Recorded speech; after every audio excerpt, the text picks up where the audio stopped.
Нарушение письменной речи тревожит учителей и родителей, так как они напрямую влияют на успеваемость. Такие нарушения называются дисграфия, нарушение письма, и дислексия, нарушение чтения. Специфические ошибки, то есть не связанные с применением орфографических правил, являются основными симптомами дисграфии. Эти ошибки носят стойкий характер, и их возникновение не связано с нарушением интеллекта.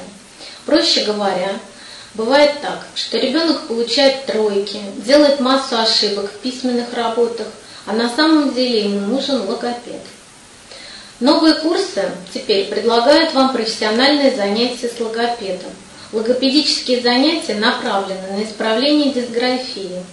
Все типичные ошибки здесь привести невозможно, но вот некоторые наиболее распространенные.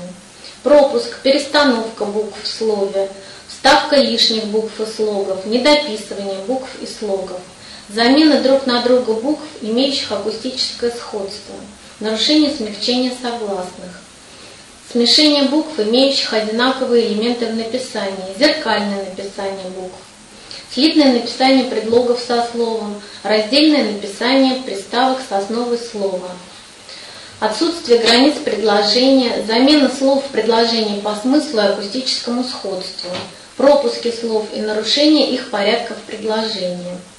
Если в письменных работах ребенка встречаются подобные ошибки, нужно знать, что сами собой они не исправляются, и такому ребенку требуется помощь специалиста-дефектолога. Обращайтесь к нам.